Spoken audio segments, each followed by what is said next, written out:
अपमान। कोई व्यक्ति दूसरे का अपमान क्यों करता है? क्या आपने कभी विचार किया है?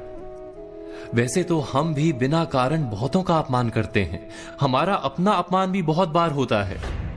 संसार का सारा व्यवहार एक दूसरे का अपमान करने पर टिका है। जैसे पति अपनी पत्नी का अपमान करता है, पिता अपनी संतानों का अपमान करता है, नौकरी देने वाला अपने नौकर का अपमान करता है, अर्थात जो भी बलवान है वो निर्बल का अपमान करता है।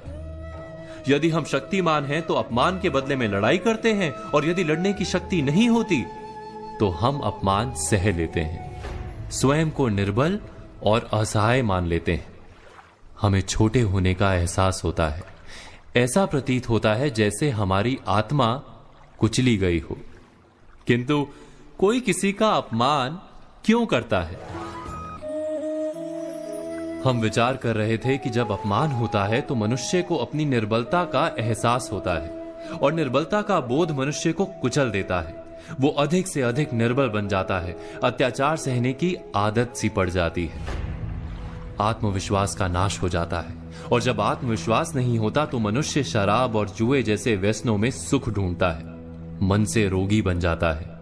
आखिर किसी भी मनुष्य की ऐसी दुर्गति कोई क्यों करता है? अपमान करने वाला वास्तव में क्या सिद्ध करना चाहता है? कभी गहराई से विचार किया? वास्तव में हम किसी का अपमान करते हैं उसकी निर्बलता सिद्ध करने के लिए, ये बताने के लिए कि हम अधिक शक्तिमान हैं। अर्थात वास्तव में अपमान करने वाला स्वयं अपने आप को शक्तिमान या बलवान सिद्ध करने का प्रयास कर रहा है। अपमान करने वाला हकीकत में अपनी शक्ति से आश्वस्त नहीं है, उसे अपनी शक्ति पर भरोसा नहीं है। दूसरों को चुनौती देकर वो अपनी शक्ति पर विश्वास प्राप्त करने की कोशिश करता है। क्या ये सच नहीं कि जब हम किसी का अपमान करते हैं तो वास्तव में इतना ही प्रकट करते हैं कि हमें अपने बल पर भरोसा नहीं? हमें ये संसार एक अविरत संघर्ष प्रतीत होता है, कभी ना रुकने वाली एक जंग सी दिखाई देती है। हम अपने निकट आने वाले सभी को प्रतिद्वंदी मानते हैं, फिर वो पति या पत्नी ही क्यों ना हो।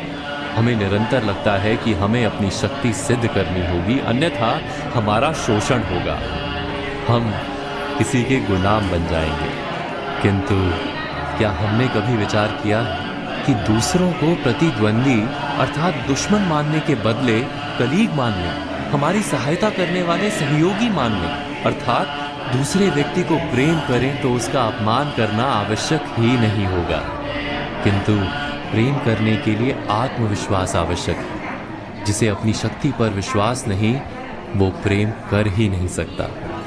अर्थात जिसका हृदय आत्मविश्वास से भरा होता है, ना वो अपमान करता है, ना अपमान को स्वीकार करता है। क्या ये सत्य नहीं? इस तथ्य पर विचार अवश्य कीजिएगा।